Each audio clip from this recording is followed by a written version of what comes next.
ప్రార్థనా కాలం. అపోస్తుల కార్యాలు 3వ అధ్యాయము 1వ వచనం.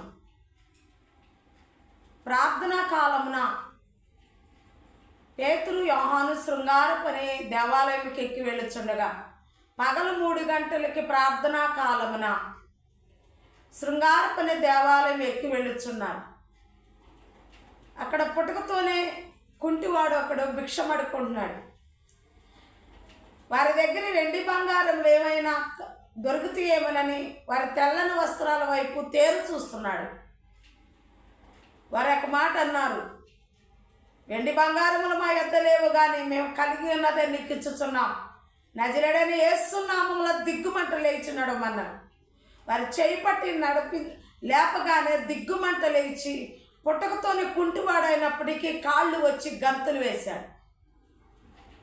దేవుని సేవకులను చూచి, దేవుని పిల్లలను చూచి ఏమైనా దొరుకుద్దేమో అనని చాలామంది దేవుని నమ్ముకుంటే మేము ఈ కొనేస్తాం, దేవుని నమ్ముకుంటే మేము అలా ఉంటాం ఇలా ఉంటాం, ఏ కష్టాలు రావనుకుంటా ఉంటాం. వాళ్ళు చెబుతున్న మాట ఒకటే, మేము కలిగి ఉన్నది నీకు ఇచ్చుచున్నాం. ఏం కలిగి ఉన్నామంటే ప్రార్థనా కాలంలో ప్రార్థన చేసే అనుభవం మాకు తెలుసు. పగల 3 గంటలకి ప్రార్థనా కాలన మేము ప్రార్థన చేస్తాం, తెల్లని వస్త్రాలు ధరించుకుంటాం. ఆ అనుభవాన్ని నీకు నేర్పుతాం, ఆ అనుభవాన్ని నీకు ఇస్తాం.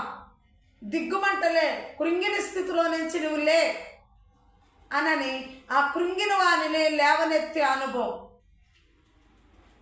ఆ పగలు 3 గంటలకు చేసే ప్రార్థన కృంగిన వారిని లేవనెత్తే అనుభవం. ప్రియ సహోదరి సహోదరుడా, ఇదిగో నువ్వు రాత్రి పండుకోబోయే ముందు ప్రార్థన చేయటం కాదు, తెల్లవారుజామున ప్రార్థన చేయటం కాదు. నువ్వు చేయవలసింది కూడా ప్రార్థనా కాలము అన్నది. పగలు 3 గంటలకి ప్రార్థనా కాలము నందు నువ్వు ప్రార్థన చేయాలి. దానియేలు కూడా దినమునకు 3 మారు ప్రార్థన చేశాడు.